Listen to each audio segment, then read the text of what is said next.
Welcome to the Your Courageous Life podcast, where we discuss psychology and tools to help you create better habits, cultivate discipline, and live with courage, aka grit and emotional resilience. I'm your host, Kate Swoboda. Learn more about my books and get additional resources at yourcourageouslife.com.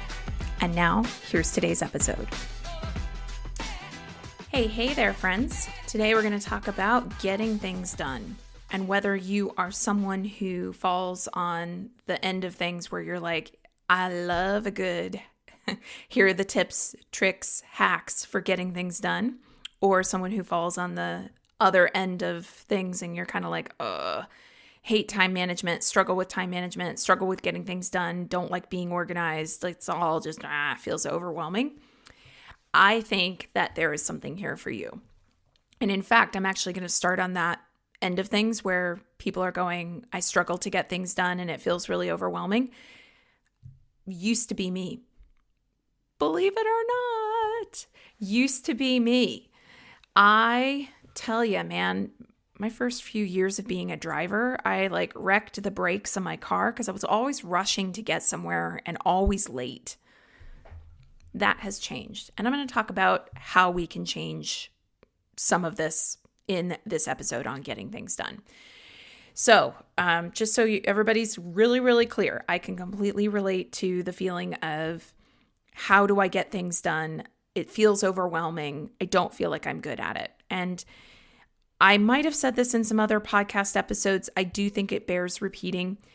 You can learn how to be more organized with your time and therefore get things done and approach how you get things done differently as a skill. So in the same way that there was a time when you didn't know how to read and you had to start with first learning the letters of the alphabet, then learning, say, long and short vowels, A versus ah, I versus I, and then started learning how to put very simple words together, and then started to put more complex words together, and then started to put sentences together, and then started to put paragraphs together, and then started to understand how information is logically organized when you read it so that you could follow it and your brain could take in the information and integrate it. So many things, right? You can learn how to get stuff done. Okay, so I'm going to talk today about some of the different things that I am getting done and how I kind of, bucket that out. But for sure, I'm just going to start with some of the basics. Okay, so one, goal setting. Okay, I know some people hate goal setting. I actually like goal setting, love it, love a fresh new year and a calendar and like a new quarter and a new goal. I love it. I think that most people don't actually hate goal setting. What they hate is how they feel about themselves when they don't follow through on their goals. And if that's you, I hope you're having a little aha moment here. Goal setting is not a problem. Goal setting is pretty simple. I want to get this much done by 5 o'clock today. That's the goal. That's not actually a problem. What's a problem is how you feel about yourself or how you treat yourself if you don't get those things done by 5 o'clock. So that is something to really be aware of, that writing off goal setting just because you don't like how you feel if you don't meet the goal is probably not the most effective strategy. So basically with getting things done, it's what is the goal and having some awareness of that. So a couple things that I have going on in my life running a business. There's content creation, which is like creating this podcast right now. Having created the content, then it's putting the content in its proper place online. So putting it with my podcast host, then putting it on my blog, on my website. Then, if a tree falls in a forest, did anyone hear it make a sound? Well, if a blog post or a podcast episode is created, but it isn't actually pushed out to the people who might want to know that it exists, did it make a sound? I don't know. I will let the philosophers debate that one. But the next step is then something has to be created to go on to social media, right?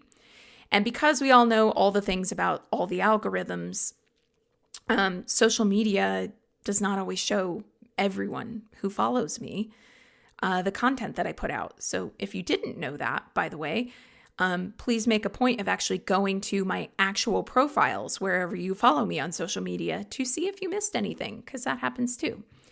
Then there's also creating a newsletter. So there are all of these steps. It's not just like you create one thing and then poof, you sit back and like the business is running.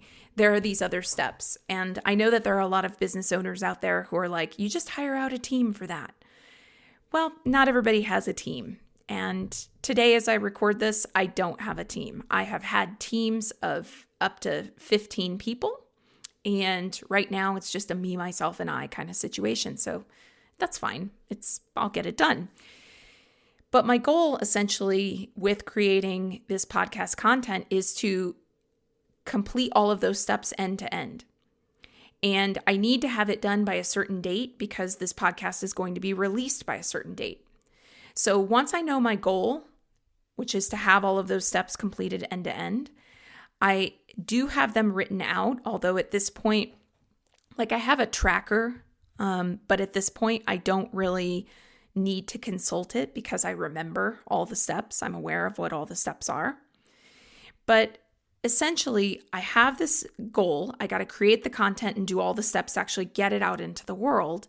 I know when I want this podcast episode to go live, so I have a deadline. And the thing that I do that is such an effective thing for getting things done, take this tip, I buffer my deadlines.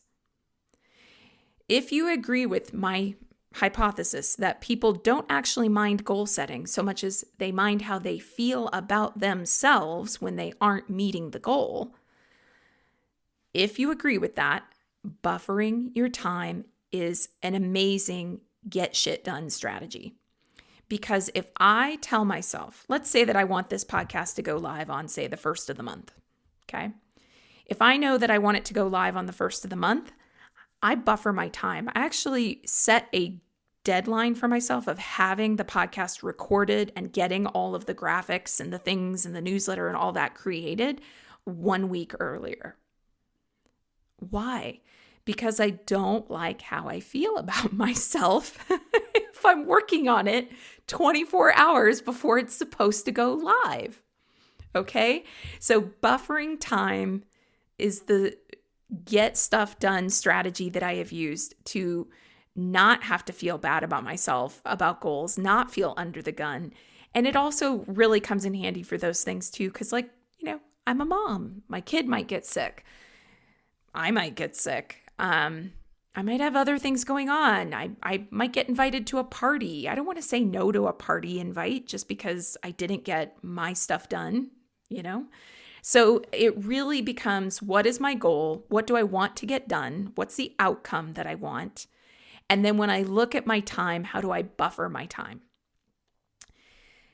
Now, I alluded to the fact that I have a task list, a to-do list. I don't need that list anymore because I have created so much content at this point that I understand that it's create the content, get it to the place where it's hosted, create the content that's going to go onto social, create the content that's going to go onto the newsletter. It's like I understand that those are all of the different steps for getting this done. But I still do have the to-do list there just in case I start to feel overwhelmed. Because let's hit on the next truth about getting stuff done.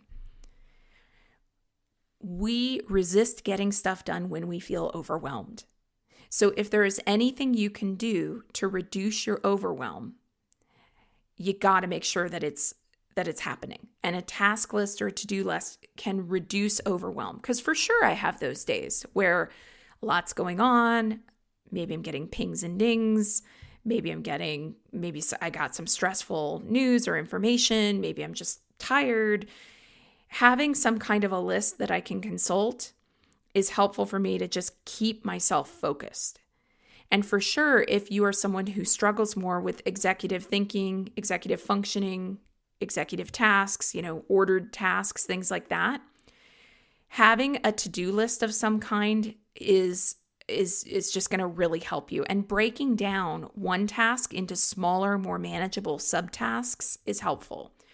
If I think to myself, I got to have this whole podcast ready to go by tomorrow, let's just say that I had to have something done in 24 hours. That would be overwhelming. But if I say to myself, okay, I want to have a podcast done and out to the world in 24 hours. Let me just go through. Okay, first, I'm going to get my outline together. Next, I'm going to hit record. Next, I'm going to upload the podcast to my podcast host. It's just so much smaller, so much more manageable, and it actually feels good to just be able to cross things off of the list. Tied to these lists, I have had the experience before, although I think I manage it well now, and so I'm sharing this with you as another tip. I have more than one thing going on, right? I have the podcast that I'm creating. I'm also pretty much always in some state of learning about some new concept related to psychology, cultivating discipline, habit formation. So I read and research a lot. I enjoy it. Then I've also got one-on-one coaching clients. Then I've also got coach training. I've got all these different buckets, so to speak, that are part of my business model. And I've had the experience before, so maybe you've had this experience too. If you sit down and you go, I'm going to do these things, and then when you think of one task and you're making your list, you suddenly think of tasks that go on another list. Here's a super simple way to reduce the overwhelm and get things done if you find that one task seems to multiply and explode into 100 tasks, and then it feels really overwhelming.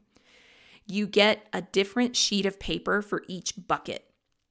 So if I'm sitting down trying to work on a podcast outline and I'm thinking of to-do list stuff for the podcast, and then I think to myself, oh, you know what? This would actually be a really good chapter in this book I'm working on. And then I think to myself, oh gosh, I just remembered. I meant to get that email back to that client who asked me that question. I got to go do that email right now. I completely forgot to respond to it. It's been 2 days. I don't like to let emails go. Hold on a minute. Pause. You don't actually have to go email the person right now. Get out a sheet of paper. Write down all the stuff you need to do for your podcast. Have another sheet of paper right beside it. Write down the stuff you got to do for your coaching clients. I'm using the example for me, but obviously if you're not a coach, you're going to use the example related to whatever profession or things you're working on. And then if there's something else, just another sheet of paper. Just have these like 3 or 4 or however many different sheets of paper where you list out the things that are tied to that particular category of tasks. So instead of putting a podcast task and a research task and a book writing task and a coaching task all on the same sheet of paper, just separate it out by categories. All right, so now here's the next one. And this is something of a preference. To get things done, I am a big fan of batch processing. People have heard me say this before because I've also done speaking gigs, and somebody came up to me after a speaking gig once where I was talking about time management, and they said, the first time you said batch processing, I thought you said bitch processing. That's so funny to me. I'm not talking about bitch processing. I'm talking about batch processing, meaning you batch together tasks and knock all of them out. So, me personally, this is a personal preference. I find it helpful. If I'm going to sit down and pay bills, first of all, I like to automate as much as I can. So there we go with another get things done task. Like if you can automate your bills, right? Do it. Get it automated. Automate, having a subscription to the things you use all the time so that a new supply of them just will come once a month. Automate whatever you can. Like, we don't live in this age of technology for nothing. All right. But let's say that I'm going to sit down and pay my bills. I want to do it just all at once. If I'm going to create podcast content, I usually sit down and create multiple outlines for multiple episodes at a time. And then I will usually sit down and do a batch of recordings of podcast episodes back to back to back to back to back. And that works out well for my life because if you do a podcast, you know that noise in the background can be a thing. And I have a kid, so there's usually some level of noise in the background if she's home. So I try to batch it for when she's not home. Answering emails, I try to do that as a batch. So there are all of these different things that it works really well for me because I really like the feeling of relief that I have of I got all of that done. I like that there's no task that's just kind of half done. I like that it's like I got my podcast episodes recorded for the entire month. And since each podcast episode is about 30 minutes long, it's about 2 hours of talking. I'm okay. I can do about 2 hours of talking. If I felt like that was too much, I would just, break it down, as I said earlier, into smaller, more doable tasks. So this batch processing approach that I use, I recommend that people try it out because at least for me, the other thing that happens if I'm doing a lot of things is I feel just more overwhelmed. It feels busier somehow. If I'm running to this store and then coming home and trying to do this task and then going over here and trying to do this other thing, it feels like too much. And I don't, who wants to feel that way, right? So really finding a way to batch process tasks. Now, in terms of getting things done, the other thing that helps is to know what type of environment you like to be in when you're getting things done. How you focus your time matters, okay? So I would say that I'm somebody that prefers to have just like absolute quiet when I'm doing any kind of focused work. I really don't like to have music playing in the background, usually. Things of that nature. But what I have found is that actually you can, in the right context, use your environment to fit what you want it to be. So that was a very weird way of phrasing that. I'm considering deleting, but no, I think I'll keep it. I think you guys will get it. So let's say that I'm sitting down and I find that it's too quiet. I just said that I like it really quiet, but sometimes it's too quiet. Or let's say that I'm sitting down and I just can't quite get into the zone. Maybe my neighbors are being really loud, which, by the way, I don't fault my neighbors if they're being really loud. If anybody's neighbors are being really loud, let me just editorialize on this for like 30 seconds. It's probably because they are doing lawn care. And I squarely place the blame for all the lawn care noise in the world at the hands, or the feet rather, of an HOA. Homeowners associations can suck it because they make everybody overwater their lawns so that the grass is bright green, and then they make everybody spend all of this time on lawn and yard work. I hate it. I no longer live in a neighborhood with an HOA, and if life is kind to me, I never will again. HOAs can suck it. So let's say I'm trying to get some focused work done, and my neighbor, through no fault of their own, because the HOA makes them, is running their lawnmower, running their weed whacker, raking leaves, scrape, whatever time of year it is, right? The thing I will do now is I actually have a coffee shop playlist that I found on Spotify where it sounds like the noises of a coffee shop, and they're very rhythmic, and they don't have these loud or sudden noises that would otherwise divert my attention. So I'll actually put on my headphones and put on that playlist and then start doing my work. And it usually takes me a few minutes, but once I can kind of sink in, the coffee shop noise kind of becomes white noise. So I bring that up to you because some people here who are trying to get things done might work in houses like I do with kids in the next room. They might be in busy office environments. I'm so pro remote work, be at home, all that, but not everybody has control over that. And I think that if there's anything you can do to try to get your auditory field just kind of like tuning out the rest of the world, that is something that I found to be a really helpful hack for getting things done. And then last, anything that you can delegate or automate. So I know that this is a really obvious thing, but anything you can look at to delegate or automate, super, super helpful. And one of the biggest things that I have automated in my personal life is meal planning. This started several years ago. I was training for a half Ironman, and I knew that it was going to take quite a bit of my time.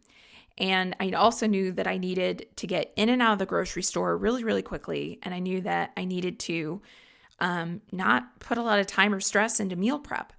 So I basically sat down and I went, okay, what's like 10 dinners that we can rotate through and go straight through these 10 dinners in order. And then if it's always these same 10 dinners in order, we're not eating the same things back to back to back night after night. I will always know what I need to grocery shop for. And the preparation of those 10 dinners, I made sure it was stuff that was pretty quick. It's pasta, it's nothing very exciting. It's like a chana masala pre-prepared jar of sauce from the grocery store combined with chickpeas. I have a rice maker, things like that. So to get things done, basically, if you can identify those tasks that are taking up the majority of your time and find a way to make those things automated, that is really helpful. And I'm bringing up the meal planning example because we think of automation with things like auto pay of our bills. We don't usually think of them with meals. The other thing I'll throw in there with some kind of automation is that if there's a task that's really time intensive, but I cannot actually, delegate it or delete it or automate it in some way, I try to find some way to double the effectiveness of my time. And so here's an example of what I mean by that. It's the task that definitely comes to mind. Pickups and drop-offs for school. Pickups and drop-offs for school. Oh my God. Any parents who know, if you know, you know. Sitting in car line. Even just driving. My kid's school is like 20 minutes from my house. So 40 minutes round trip. So here's what I try to do, okay? When my kid is in the car, I actually make a point of having some questions that I ask her so that this is connection time. Because to me, the commute itself is like just kind of this wasted time otherwise, right? Like I'm just driving somewhere and it's kind of a pain in the butt. It takes me away from other things I'd rather be doing. So if my kid is in the car, make it connection time. If she's not in the car, it is podcast time, baby. So all those, we've all probably gotten into some level of wanting to listen to more podcasts than we actually have time to listen to. I'm looking at you, Andrew Huberman. Huberman Lab podcast. It's one of my favorites, but his podcast episodes are like 2 hours long. And I'm trying to get caught up. I'm like a year behind. I want to go in order because he often presents the information in order. So I want to go in order. Anyway, looking at you, Huberman. Podcast time. So if I figure that I am driving to do a pickup drop off for my kid at least once a day. There have been times where I've had to do both morning and afternoon pickups and drop offs for school. These days, I mostly just do the afternoons. Let's just say that every afternoon, 5 days a week, I have a 40-minute commute, 20 minutes to the school, sometimes 5 or 10 minutes sitting in car line, and then 20 minutes back. It's about an hour of my time. Whatever time my daughter is in the car, which is about 20 minutes to, come home from pickup, that is our time. And I actually think in advance of questions I can ask her about her day, about what excites her, about her interests, about her favorite book she's reading, whatever it might be. So that I try to make connection time. When she's not in the car, it's my podcast time. 20 minutes times 5, that is, well over an hour, basically about 2 hours a week, roughly, where I could get caught up on those podcasts, right? And I think it's a good thing to have that, it ends up in the aggregate being a couple hours of connection time.